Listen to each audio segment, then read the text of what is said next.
Hi guys, it's Mike. Today I'm back and we're making vellum with napkins. Yay! And a laminator. And here's the card that I made. And I really like how it turned out. And I saw these watercolor tie-dye like napkins at shop Action in this case. And I bought quite a few for my upcoming barbecue. But I thought these are really cool to make into vellum. For it you need matte laminating pouches. You could buy them. Mine turned out to have one side matte and one side glossy, which I didn't see when I bought them. So I laminated both sides, but you know, if you have matte on both sides, that's nicer because you can do two sheets at the same time. But yeah, I didn't realize. So for it you need to peel off all the layers from your napkin. And I thought there was only one, but I had to peel off another one. And I did that off camera.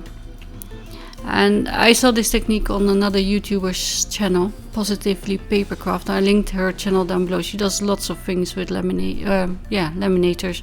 It's really fun. And I thought I'd give it a try. So I am cutting off the borders because that's textured. But I thought that might not be nice on my vellum. But it turns out you don't see it. We just have to make sure it goes through the machine, of course. And I'm not cutting it really precisely because I am cutting it off later, of course. And then you need to put a piece of printer paper in between your sheets so your laminating pouch doesn't close or stick to the paper.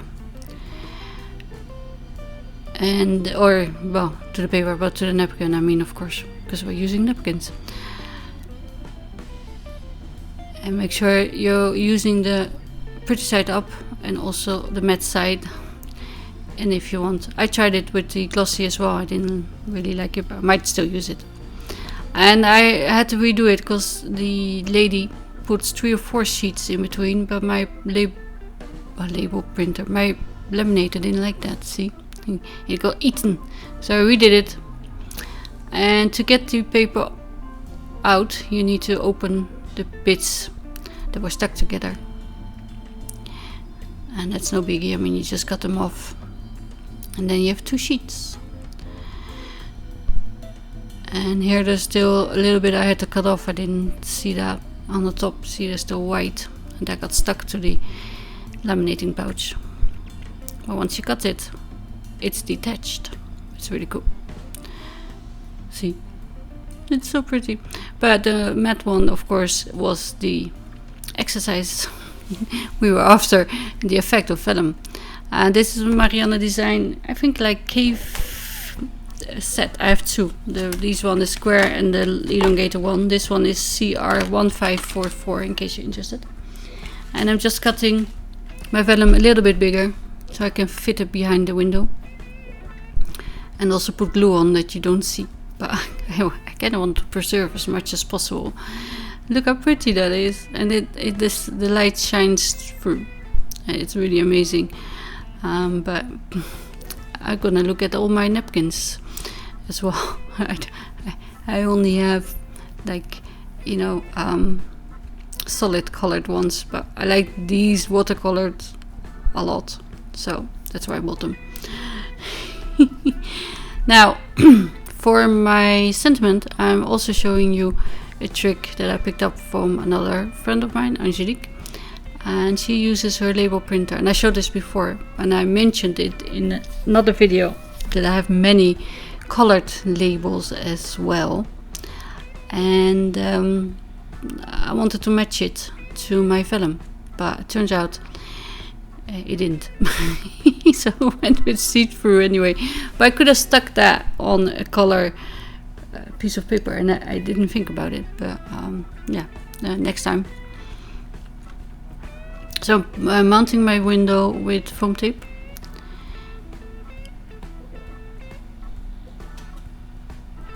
Of course, if you were to make a window in the bottom as well, the light would shine through very, very nicely through the vellum. I think that would look really cool. I might try that. And then you know, you close it with another piece of paper, of course. But I'm really impressed. I also like this napkin very much, so that's probably why. And here's the raspberry on white, but yeah, black, gold and silver as well. That's still in the printer. Also, I have white text on transparent, but that won't show up with it. So but yeah, this is a bit stark with all the pastel tints, so I went with the see-through and black. But as I said, I could have maybe even stuck it on top of the vellum. Oh, I didn't even think about it.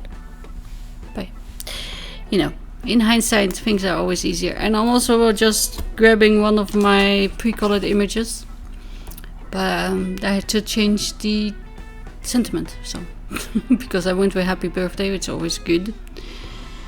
And then I'm cutting off. I see I'm sticking it through a piece of card, so it will be more sturdy and I can raise it. But at this point I could have put it on a colored piece of card, either ink blended or just colored cardstock. But yeah, my scraps are on the desk, so I grabbed those and I didn't even think about it. True transparency here. I'm not afraid to admit it. Yeah. So happy birthday. Before I stick it on, I thought I should try and see which images I have, so I know where to stick the sentiment. And I wanted to go with this because the blue kind of matches maybe with the green. Yeah, well, I have this one, that's even better. But I end up covering most of the color, of course, a bit silly. But then I thought, yeah, it needs to be get well. So off camera I did that again, same way. I didn't color it again, but I mounted the dragon with foam tape and tape runner. Except here I forgot I didn't need a dimension, so I'm sticking that behind. And this is the Whimsy Stamps Get Well dragon, and I also linked that down below in case you're interested. Poking a bit of the foam back because it's sticking out. And I Get Well, pretty much the same as the other one. I printed it on my label printer, stuck it down on the card and cut it out, and then mounting it with foam. And I'm mounting it askew because I thought that would be funny with the dragon, because they're so whimsical. Yeah, I like it.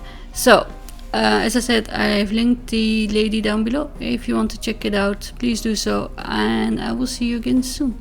Thank you for watching. Bye.